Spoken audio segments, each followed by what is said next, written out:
हम लोग motional EMF की बात करेंगे।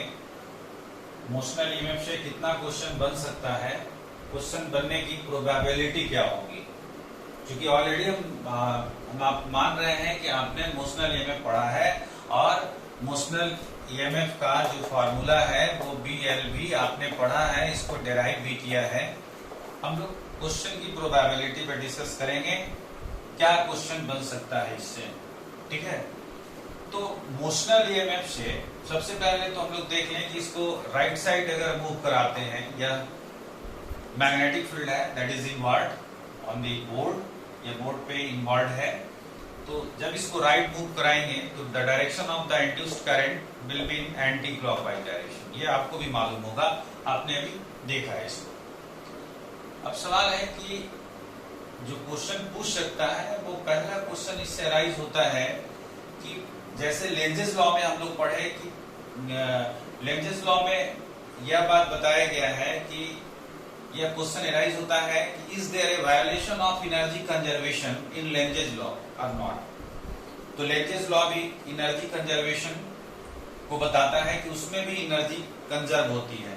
ठीक उसी तरह से यहां भी करंट जो है वो जनरेट हो रहा है due to the motion of the conductor, और due to the motion of the conductor current generate हो रहा है।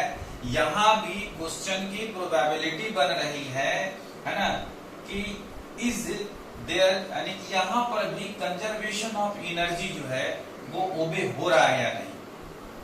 आपको ये क्वेश्चन दे सकता है कि prove that is there a violation of energy conservation और नॉट इन मोशनल ईएमएफ। एक क्वेश्चन आपको यहां से निकाल सकता है।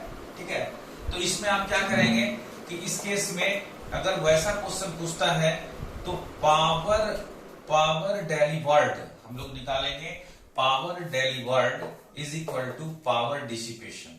ठीक है, इसको हम लोग पावर डेलीवर्ड P1 मान लें और पावर डिसिपेशन P2 मान लें। अगर यह दोनों बराबर हो जाता है इट मीन्स कि एनर्जी का यहाँ पर एनर्जी कंजर्वेशन फॉलो हो रहा है। क्यों हो रहा है और कैसे हो रहा है, पावर से हम लोग क्यों देखेंगे इस बात को देखिए। पहले हम लोग पावर निकाल लें, तो पावर निकालने के लिए E से चलते हैं, तो E इज इक्वल टू आपको IR होता है, E is equal to IR is equal to BLV। आपने ये डिराइव किया होगा, और I इज इक्वल टू यह हो जाएगा BLV बाई R।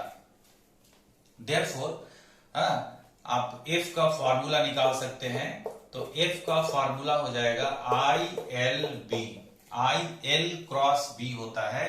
तो IL क्रॉस B में L और B के बीच जो एंगल है, L आपका ये है और B जो है वो इनवर्ड है, इसके बीच 90 डिग्री का एंगल बनता है। तो F is equal to ILB, और I का फॉर्मूला यहां पर दे देंगे, तो F इज इक्वल टू हो जाएगा, F इज इक्वल टू हो जाएगा, I का फॉर्मूला यहां से दे देंगे, that is BLV by R into LB। That means यह आपका हो जाएगा F is equal to B square L square V by R। ठीक है, F निकल गया। अब ध्यान दीजिएगा, यहां पर F निकल गया। फोर्स जैसे ही हम इसको राइट साइड मूव कराएंगे तो इस पर एक फोर्स लगेगा towards left. Conductor carrying current, कोई भी कंडक्टर अगर करंट कैरी करता है और वह मैग्नेटिक फील्ड में है तो उस पर एक फोर्स लगता है, that is ILB, and the direction of the force is determined by the Fleming left hand rule. Fleming left hand rule से यह डायरेक्शन निकलेगा। तो अगर ये राइट साइड इसको हम मूव कराते हैं, है ना, तो इस पे फोर्स जो है वो लेफ्ट साइड लगेगा। अब ये F का फॉर्मूला आपका हो गया B square L square V by R।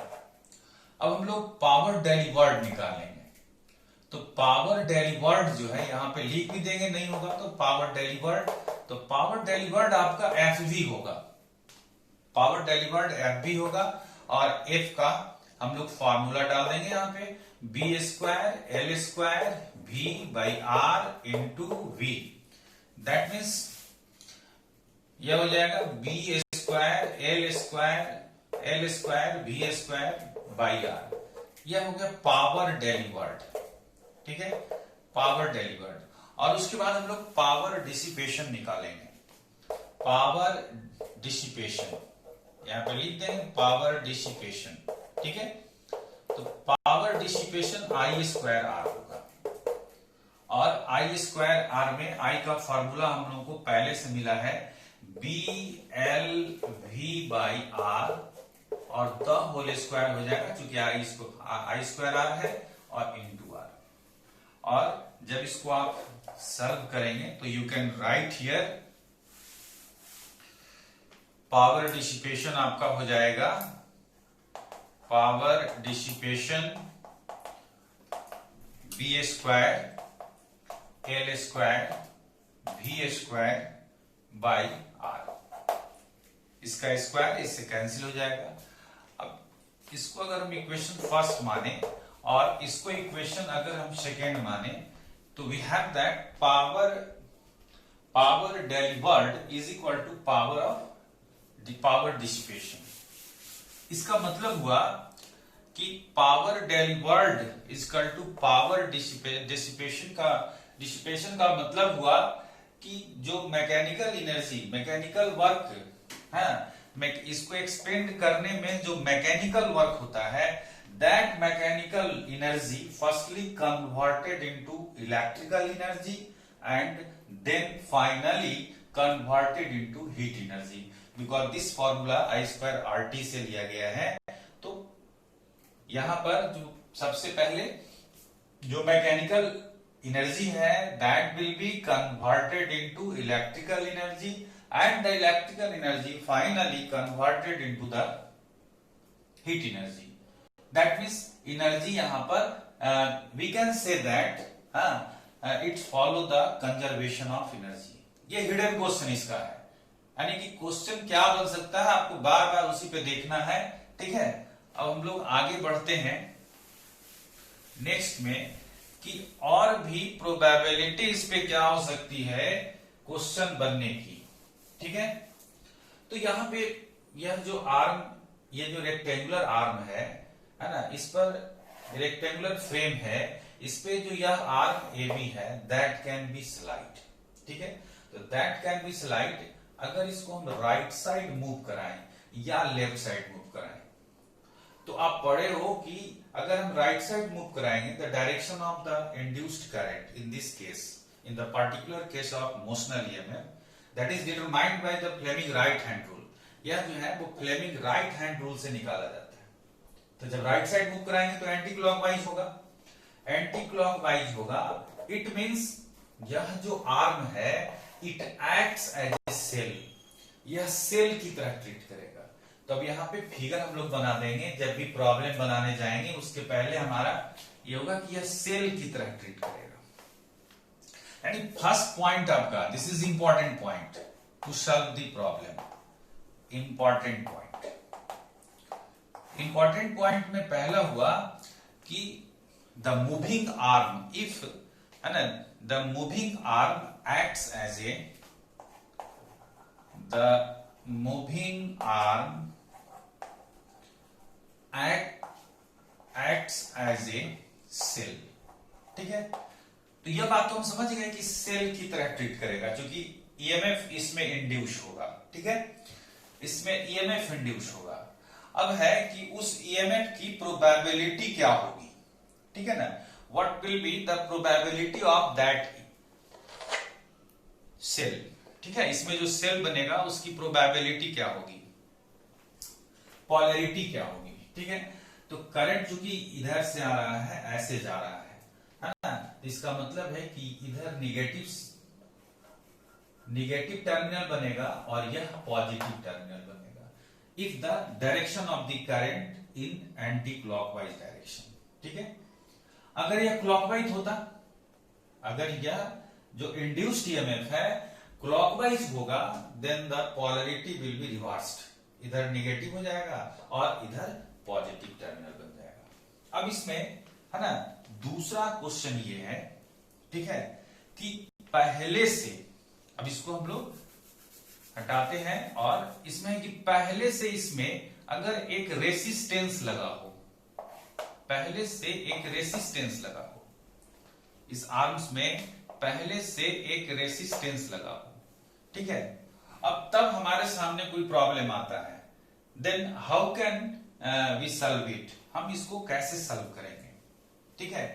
तो अब देखिए जैसे ही इसको आप इसमें एक रेसिस्टेंस लगेगा, इसमें एक जैसे ही रेसिस्टेंस लगेगा करंट फ्लो होगा और यह आर्म ऑलरेडी सेल की तरह ट्रीट कर रहा है, ये पहले हम लोग देख चुके हैं। इसका मतलब कि यहां पे एक सेल बनेगा, ठीक है, वो सेल क्यों बनेगा, ड्यू टू मोशनल ईएमएफ, यह नेगेटिव टर्मिनल होगा and this will be the positive terminal, यह करंट यहां से आई हो गया, यह रेसिस्टेंस आर है।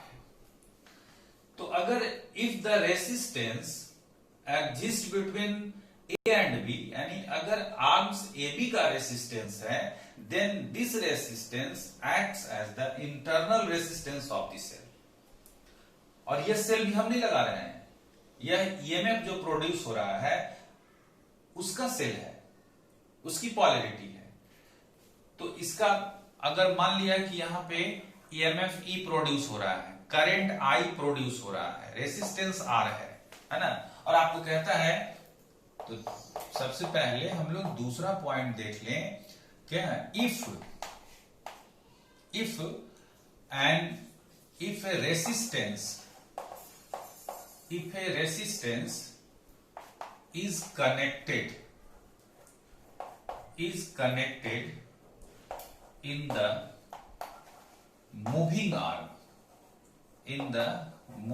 arm, then it acts as a internal resistance, यानी यह सेल का यह इंटरनल रेजिस्टेंस बन जाएगा। दैट मीन्स हम इस फिगर को इस तरह से बना सकते हैं, ठीक है। तो देखो, find the potential difference of the wire AB, find the potential difference of the wire AB, या जो वायर AB है इसका पोटेंशियल डिफरेंस क्या होगा, what will be the potential difference of the arm AB, that means VA minus VB आपको निकालना है। अब देखिए, अगर आप केवीएल और केसीएल पढ़े होंगे तो केवीएल रूल भी यहां पे अप्लाई होगा, है ना, VA माइनस VB, तो VA माइनस VB यहां पर अगर हम पॉइंट P मान लें तो VA minus VB can be written as VA minus VP plus VP minus VB, ठीक है। अब यह आपका VA माइनस VB, चूंकि करंट इस डायरेक्शन में जा रहा है, तो करंट इस डायरेक्शन में जा रहा है, it means along the direction of the current the potential difference is taken as negative, we have already taught, ठीक है। पोटेंशियल डिफरेंस जो है वो निगेटिव लिया जाता है, दैट मींस ये कितना हो जाएगा, माइनस IR, ठीक है। और करंट के डायरेक्शन में जब हम, यानी सर्किट में जब हम चलते हैं, जैसे यहां से चल रहे हैं और हमारे चलने के क्रम में अगर पहले सेल का नेगेटिव टर्मिनल मिलता है, then the EMF is taken as positive, EMF क्या लेते हैं, पॉजिटिव लेते हैं, ठीक है। तो plus E, that means VA minus VB is equal to E minus IR, ठीक है, E माइनस IR। अब देखिए यहां पर दो बात क्लियर हो रही है, दो बातें क्लियर हो रही है। एक कि जब हम सेल का प्रॉब्लम बनाने जाते हैं, whenever we are going to solve the problem belongs to cell and there is the case of discharging, और डिस्चार्जिंग का अगर केस होता है, ठीक है, और इस सर्किट में अगर कोई एक्सटर्नल रेसिस्टेंस है और उसका पोटेंशियल डिफरेंस हम निकालते हैं तो E माइनस IR आता है, ठीक है, in the case of discharging. In the case of discharging का मतलब कि करंट जो है वो सेल के पॉजिटिव टर्मिनल से निकलता हो, और यही इक्वेशन वहां पे आता है, ठीक है। यहां पर भी आ रहा है VA minus VB equal to E minus IR, ठीक है, E माइनस IR, वेयर यहां पर R is the internal resistance of the cell, और यहां पर भी देखिए यह जो R है यह भी उसी फॉर्मूला को ओबे कर रहा है, क्योंकि यह पॉजिटिव टर्मिनल है, करंट यहां से निकल रहा है और ऐसे जा रहा है ना, तो यह जो R होगा this will be the internal resistance of the cell. यहां से भी आपको एक क्वेश्चन दे सकता है बोर्ड में, है ना, कि सो दैट, ठीक है, अगर आप लिखना चाहें तो लिख सकते हैं कि so that whenever an external resistance is connected या a resistance is connected in the moving arm then they acts as an internal resistance। यह एक internal resistance की तरह ट्रीट करता है। अब दूसरा बात इसमें कहते हैं कि दूसरा क्या क्वेश्चन बन सकता है ना, हम यहां पर एक्सटर्नल रेसिस्टेंस भी लगा सकते हैं, है ना, लेकिन उसमें हम लोग बाद में डिस्कस करेंगे। अब जो यह आर्म AB है, इस आर्म AB में अगर एक कैपेसिटर लगा हुआ, एक कैपेसिटर हम लगा दें, ठीक है, यह आर्म AB है और इसमें कैपेसिटर लगा दें, ठीक है, या यहां नहीं लगा के हम यहां कैपेसिटर लगा दें, then what will be the polarity of the capacitor, है ना, ये आपको 1 मार्क्स में पूछ सकता है।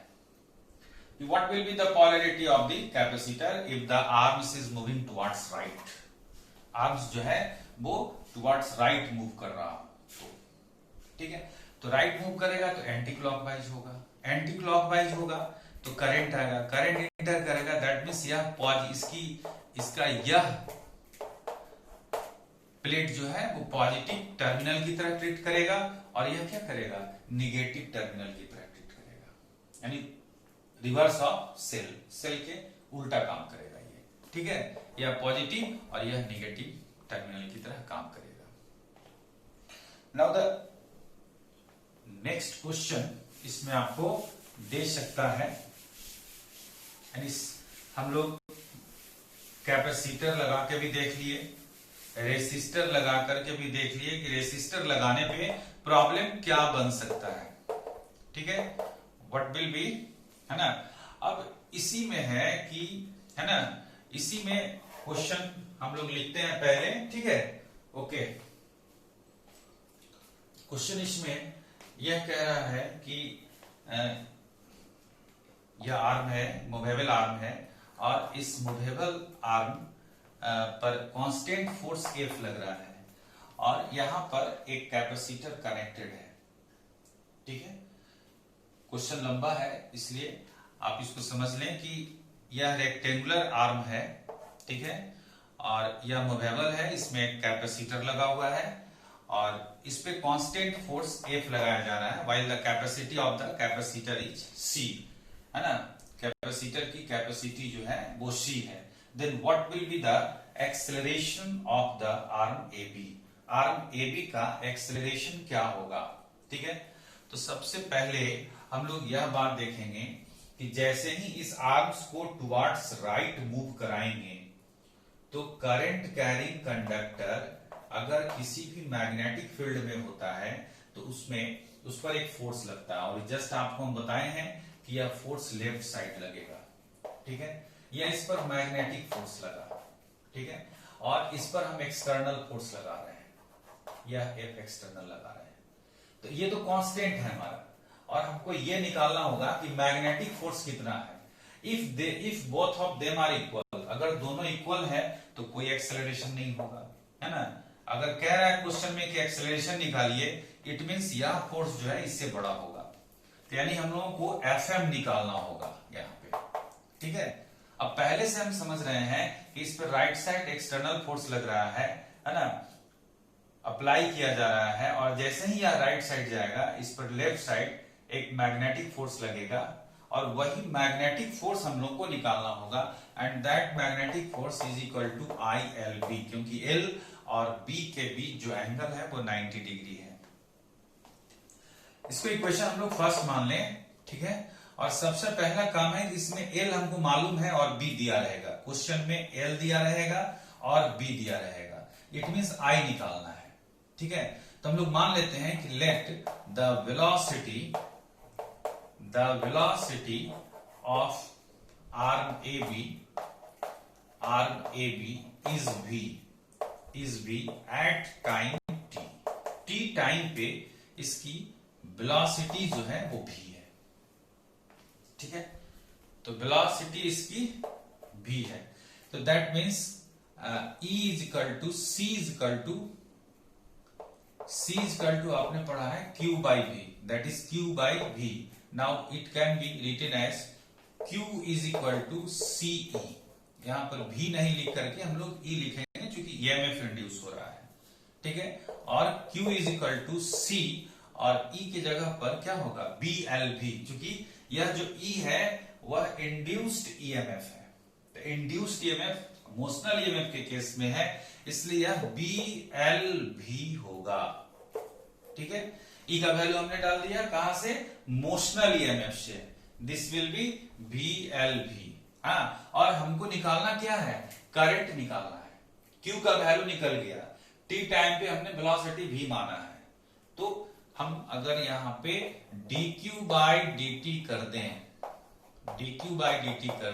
That is d equal to d of CBLV by dt. तो dq बाई dt I, और इसमें C, B और L को हम लोग बाहर निकाल दें तो यह dV बाई dt हो जाएगा. और अगर यह dV बाई dt है दैट मीन्स यह एक्सेलरेशन हो जाएगा CBLA, यानी I जो है वो A के टर्म में आ गया, एक्सेलरेशन के टर्म में, और यही एक्सेलरेशन को निकालना है, ठीक है. तो I का वैल्यू हम निकाल लिए. सारा चीज हमको पहले से मालूम है कि जैसे ही राइट साइड मूव कराएंगे लेफ्ट साइड एक फोर्स लगेगा, अगर लेफ्ट साइड मूव कराएंगे तो राइट साइड फोर्स लगेगा, ठीक है. और अब F हम निकाल लेते हैं. इसका वैल्यू जो है ना, I का वैल्यू इसमें डाल देंगे and we will get the value of F. कौन सा F, magnetic force. Fm is equal to हो जाएगा CBLA